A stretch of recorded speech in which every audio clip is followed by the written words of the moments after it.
Hello, friends, and welcome to another yoga video. I haven't posted one in a while, so here we are, starting on a comfortable seat, stretching the arms to one side and to the other side, always following the rhythm of our breath. Also, we have a new location here. I hope you like it. It's actually a little messy because I'm in the middle of spring cleanings. Let me know if you like this one better or the other. Here I'm stretching my back, hugging me on the exhale and inhaling to cactus arms and repeating again. So actually I don't know if this location is better than the other, so your opinion is absolutely welcome in this decision. So here we repeat a couple more times the stretch, and it feels so good, especially because before this yoga session I went to a pretty heavy high intensity interval training, and this is why I'm actually sweating a lot. So now we go back to the stretch of the side body, exhaling on one side. And here it's very important that you keep your hips onto the ground. I mean both of them.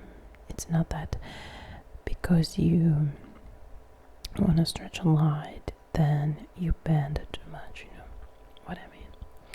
And also we add a lovely twist. I am a big fan of spinal twists for so many reasons. I've been explaining you guys way too many times already, so I'm not gonna repeat them here. And if you're curious, I have a playlist of ASMR and yoga for you, so you can really enjoy all the information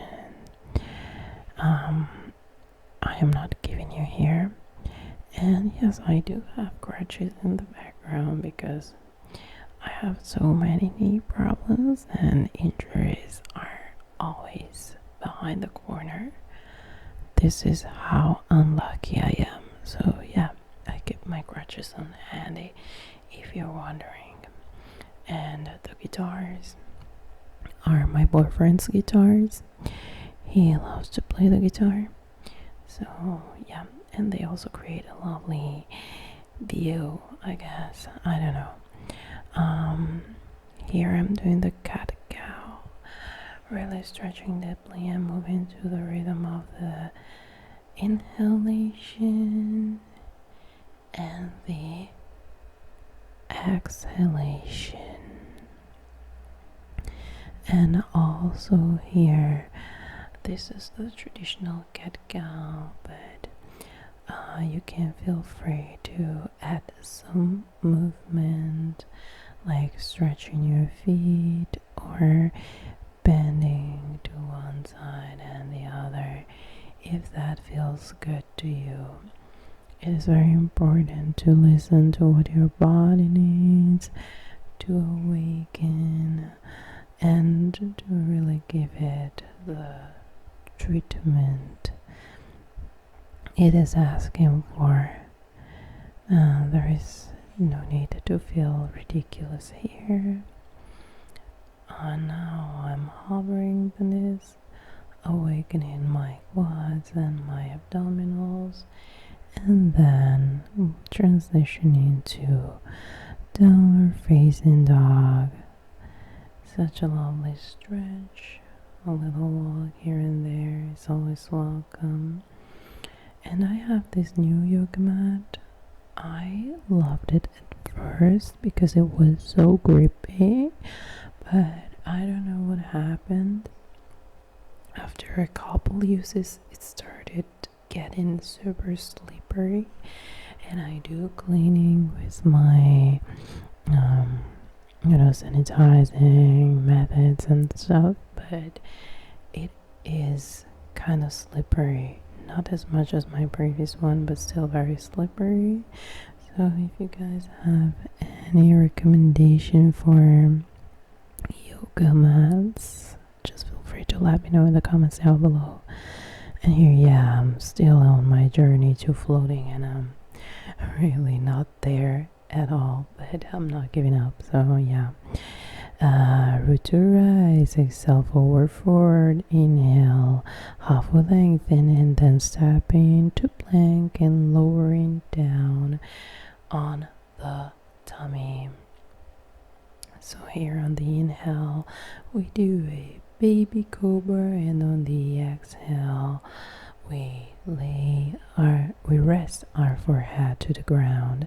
Then we do this arm situation. On the inhale, we go for a big cobra, royal cobra, and then we look on our left and right side to really have a lovely stretch here.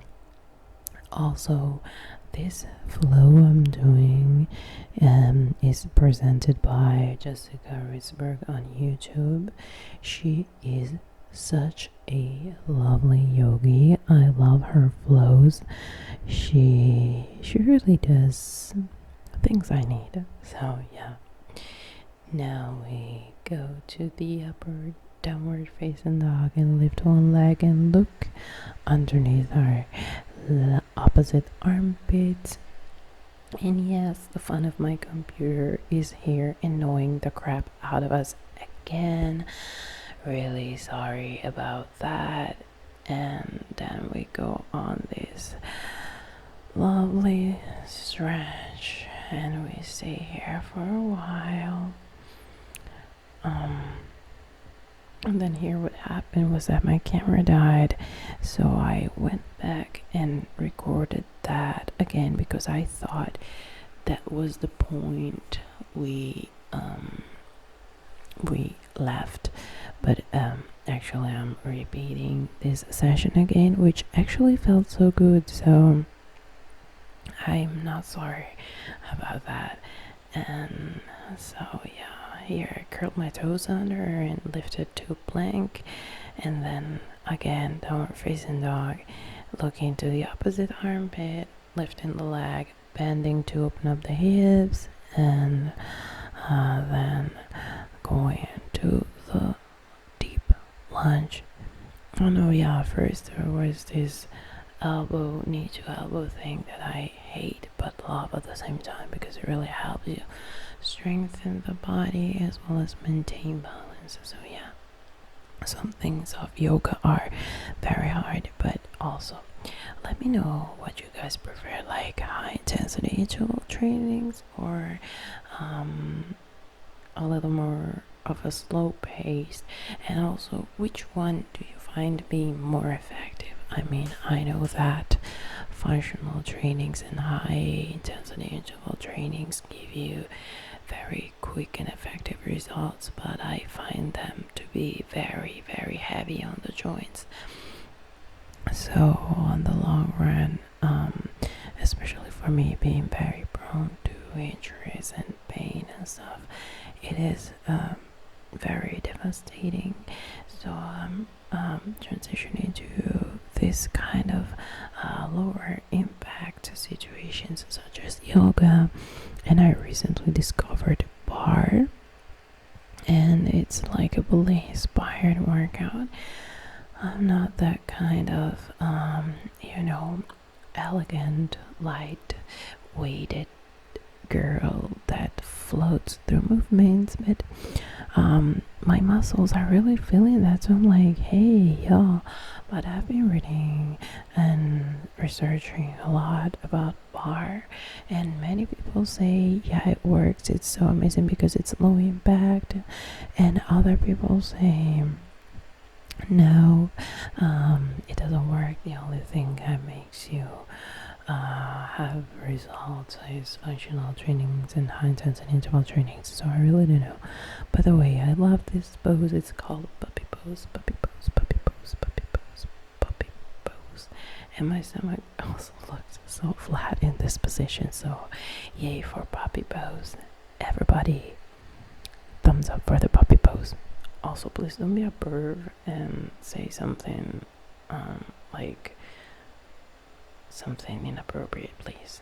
It's just yoga, okay? We're doing it for our bodies. So yeah, I always want to stress that perverts are not welcome, even though you might actually be like, hey, so you're doing these movements, don't expect the wrong kind of attention. But yeah, we're in 2020, so yeah, I do expect that you are smart enough to understand that I'm not searching for that kind of attention. Does it make sense?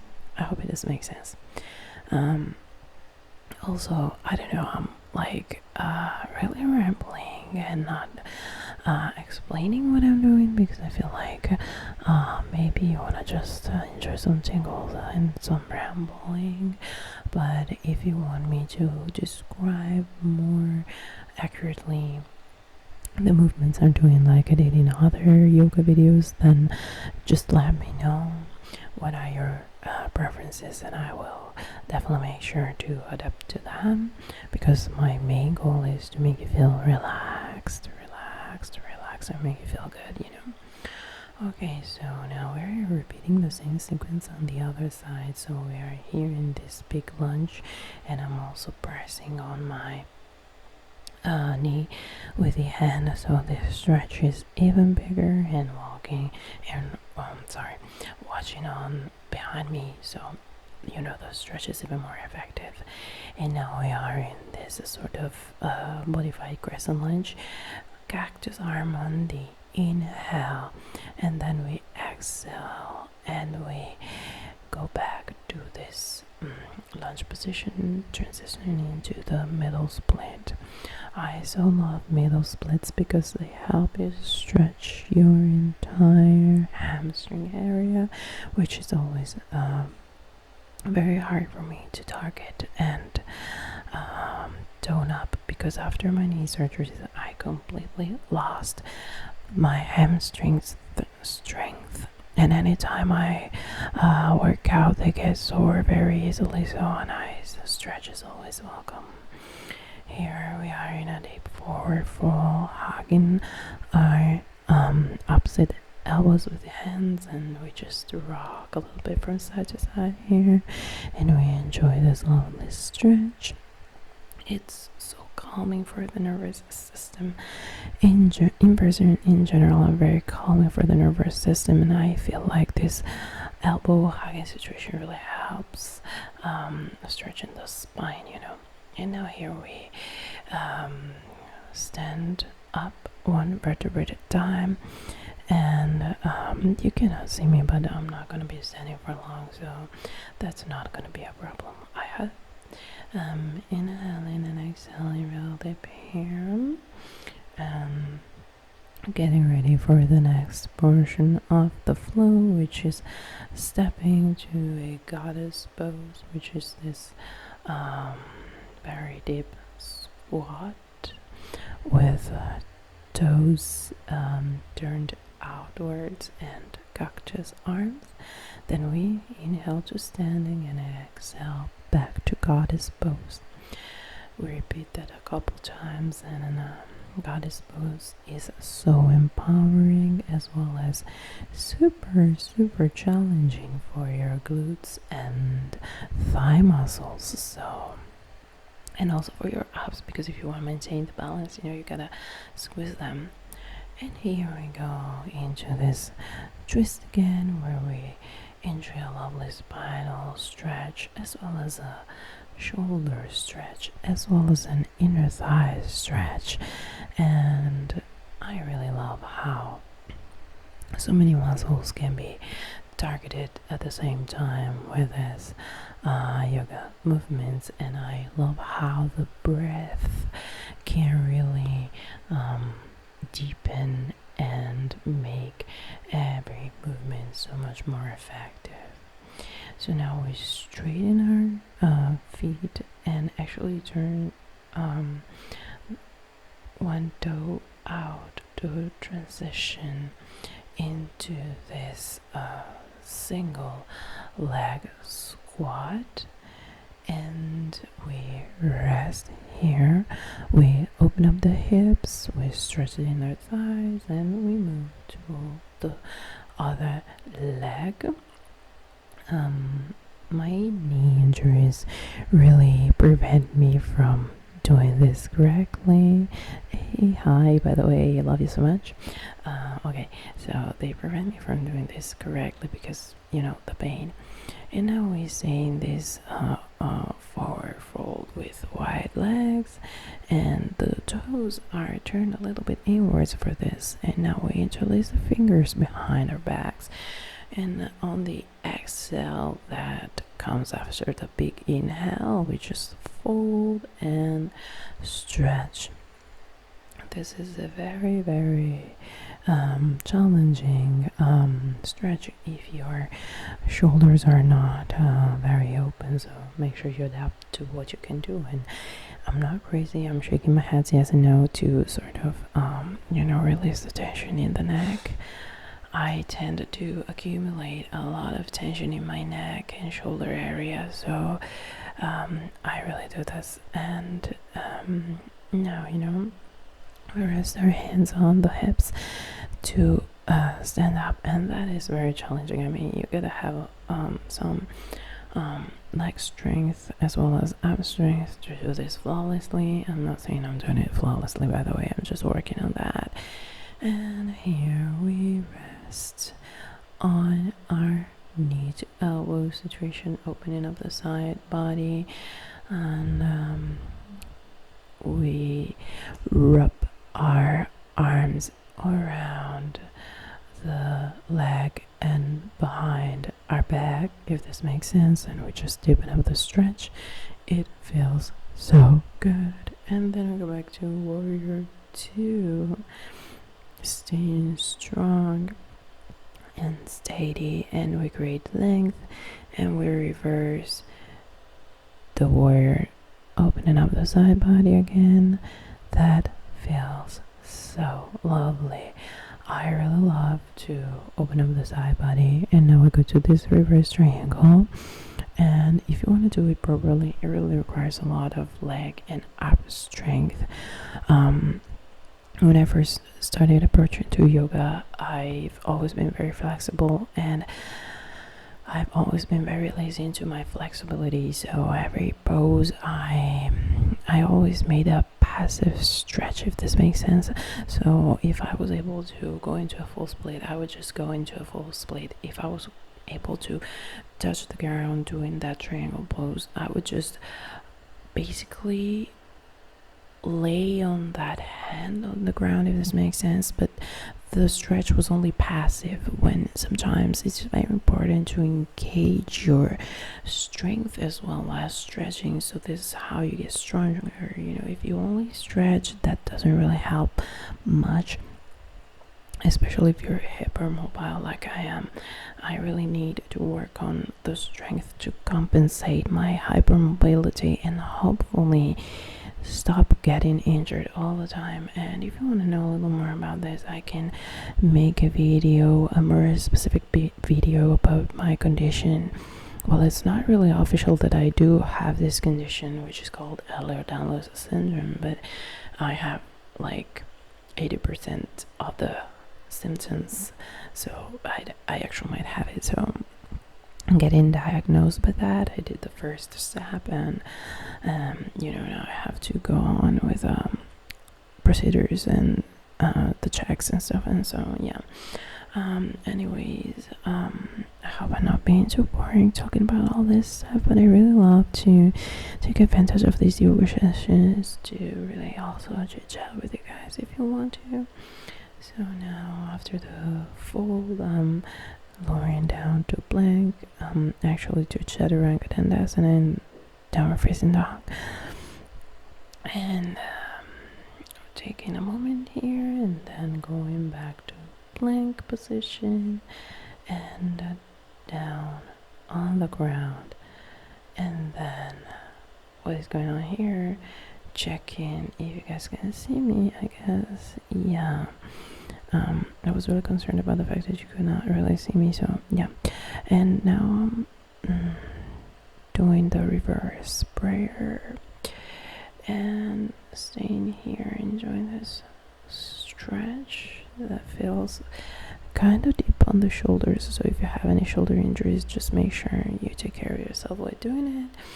And we're lifting everything up here. It's a little bit challenging, but I promise that your back body is going to get so many privileges through these movements, because it really gets us stronger. And if you want to go like on the back bending and stuff, you really need a stronger back body. So here I am bending my knees, flexing my toes, getting ready for this sort of bow pose, even though I think it's actually a modified bow pose, because the actual bow pose requires like hands and shoulders to be like in the reverse position and not like this. I don't know how to explain that, but anyways, now we are basically really flexing the glutes and really lifting everything up and being strong, and just enjoying the heart opening, as well as the lumbar area being stronger every time we do this. And we want to do this with active control, as I said before. You just don't want to lay in your flexibility. You want to have control and awareness. Okay, and now let's take a rest in child's pose, because after all these back bending situations or back bending preparation situation, you actually want to stretch, because, you know, to compensate the pressure on the spine, especially if you have, you know, back issues and stuff. You want to be very careful with that and very mindful with that, and never forget to contour stretch, if this makes sense to you. I think it's also like pretty self-explanatory. If you bend on one side, then you stretch on the other side, so you compensate, you know. And that's all you want to do. And I don't know what is happening to my voice right now. I feel like it's leaving me. And now we're going to this sort of position. I don't really know how to call it, but basically we are creating a lovely shape here, and it feels so good for the lower back stretch again. And we just make sure our back is straight, and then we go on the eagle arms. It's always hard for me to understand which arm goes under and which one goes up in the wrapping situation, and I always have to actually think about it while I'm doing it. But I think your body kind of knows. In fact, now that I'm watching it, I think I did it right. I think it makes sense that the opposite knee and the opposite elbows are actually close to each other, so that's the goal in the eagle situation. And I'm saying situation so much because anytime I cannot find a word, I'm actually finding myself saying situation, because situation is a pretty versatile word. You can actually use it all the time and adapt it to anything, right? Yeah. Okay, so now we do this lovely 360 turn that brings us to the same position as before, but with different leg crossing. I am so obsessed with this kind of tricks. Like, oh my god, how is that even possible? How do human beings come up with this effective but super tricky movements? I don't know, it's like crazy. Oh my gosh, so cool. And yeah, as you can tell, I was struggling here with the wrapping situation again, yes, and I nailed it. So we are eagling our arms and inhaling and exhaling and really breathing deep, and that feels so good. And yeah, so a bird just started singing, and I hope that does not bother you. I actually love to hear birds singing, but I'm aware of the fact that it might not be the most ASMR thing in the world. But yeah, I guess we'll have to deal with it. I don't know how to prepare for this summer. Let me take this moment to explain to you the situation. So the situation is that I have a very old computer that overheats a lot, and this is why many times you can hear its fan going on in the background.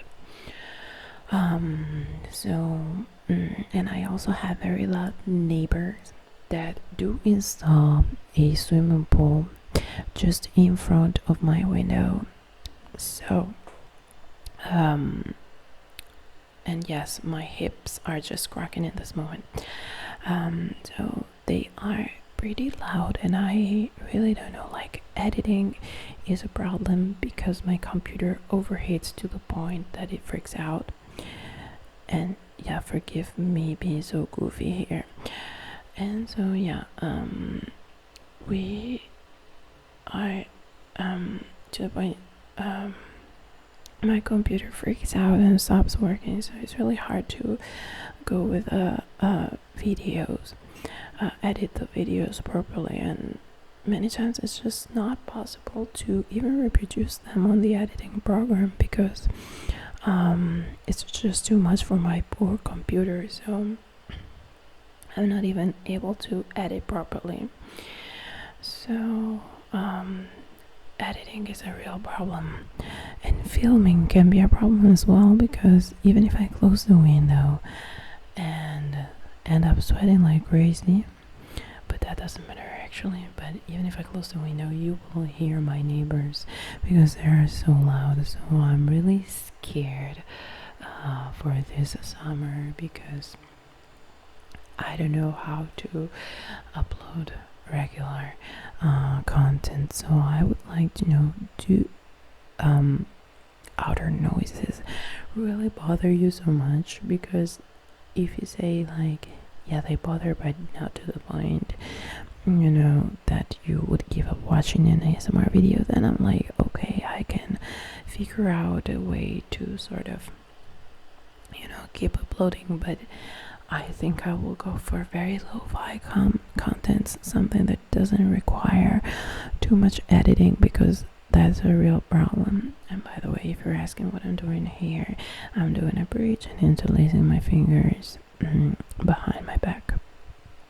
It really requires a lot of glute activations, and that is so important because we always forget about our glutes, and when we are only quad dominant, that's when we occur injuries. So yay for glute activation.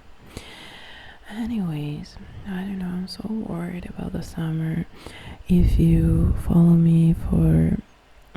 been following me for a while, you will know that I haven't posted during the summertime last year, if not just a couple videos, and that's the reason, because my computer cannot handle it, and because my neighbors are super loud. And not only my neighbors, where I live there is a bar, there is a hairdresser and a barber shop, as well as an office and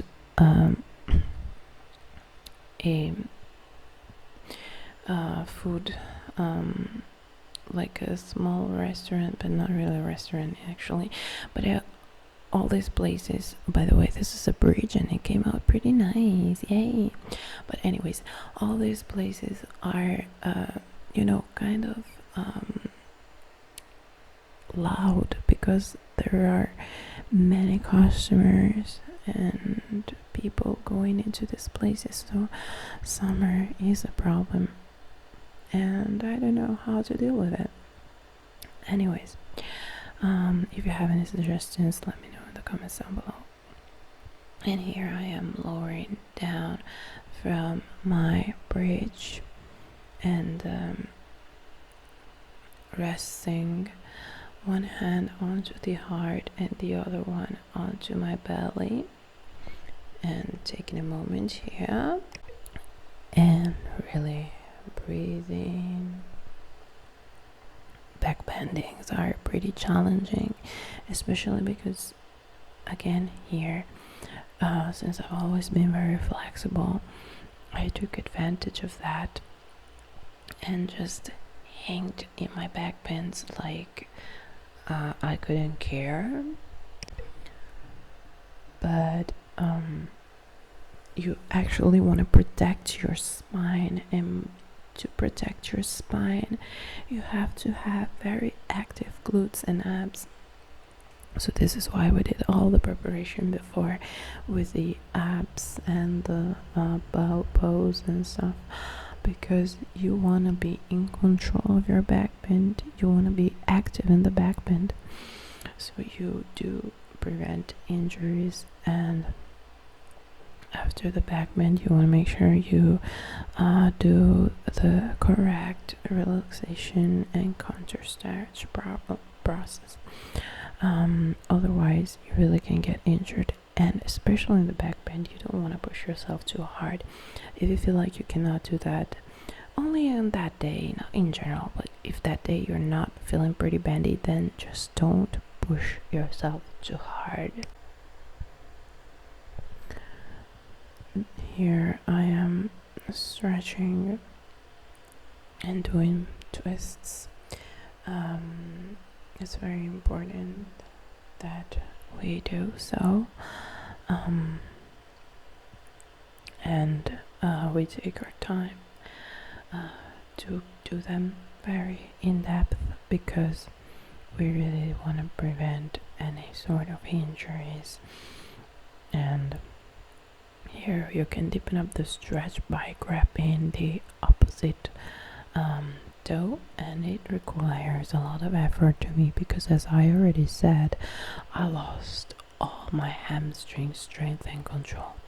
It's unbelievable. I don't know if some of you guys has undergone an ACL surgery. If you have, let me know your experiences down below. Did you lose all your hamstring strength and control and coordination as well? Because I have, and it feels so bad. Like, I used to love dancing, and now it's really hard for me to dance and look somehow decent while doing it, and that is so sad. And I also feel so goofy and clumsy all the time, because when you don't have control of your legs, it's pretty bad. Anyways, let's enjoy this stretch on the other side of the body, and always remember to really breathe deeply here. And now we come back to center and we hug ourselves really deeply. And I was kind of sweaty, so it was really hard to grab my shins here. And so yeah, this is why I've been sort of climbing a rope with my hands. And now I rest my head on the mat and really enjoy the stretch and go to the happy baby pose. I don't know why I was struggling so much, whether hugging my inner feet or outer feet. You do you. Actually, what feels good to you is okay, and you can rock from side to side if you love to, or you can just stay still if you love to. That doesn't really make a difference. The important is that you do what you love and what works for yourself. And here we are ready for Shavasana, or corpse pose. And we enjoy Shavasana for as long as we want to. Actually, for a good yoga practice, you wanna hold a Shavasana for even 10 minutes or more, because you basically abandon yourself. You can meditate here, you can do the pranayama breathing techniques here, and really release all the tension that came after the practice, and stop thinking. It's really like you are a corpse in this moment, and if some thoughts occur, just be aware that they are occurring, but just leave them alone, let them go, and hold still, stay steady, relax. And if at the beginning of Shavasana we have been doing deep breathing, long inhalation, followed by a little bit of a retention of the air and a long exhalation, after a while we can actually let that go. We can do something like 10 cycles of breath and then let it go, and just surrender to the beauty of the relaxation. Let go of everything. Just take this moment for yourself and no one else and nothing else, and just really, really relax and surrender to the power of Shavasana. Many people forget about the importance of Shavasana. They just rush through their practice and then let it go, because what's the point? You're not toning any muscles while doing Shavasana, so that's just a waste of time. But no, that is not true. You want to calm your mind, you want to reset, you want to make all the effort you took during the practice effective by just laying there. Allow your body to rest, allow your mind to stop, and that is the most important pose, because it's so therapeutic and calming, and it just gives you the discipline to understand that you are allowed to sit there and do nothing. Just picture yourself, if those 10 minutes of Shavasana were actually, 10 minutes of abs or squats, you'd have probably gone through them and been like, yay, let's do it, let's tone up, let's burn those calories. So why not wasting those 10 minutes instead, just doing nothing but taking care of your mental health, of your nervous system, and of yourself in general. Just see it like that and learn to understand that Shavasana is so important. Relax and breathe and just stay there for as long as you need to. And after you're done with Shavasana, you just start wiggling your toes, your hands, opening your eyes. You can allow thoughts to come back to your mind and just get started with your day, or go ahead with your day. Thank you so very much for watching, and if you made it until here, thank you 1,000 times. Thanks you 1,000,000 times.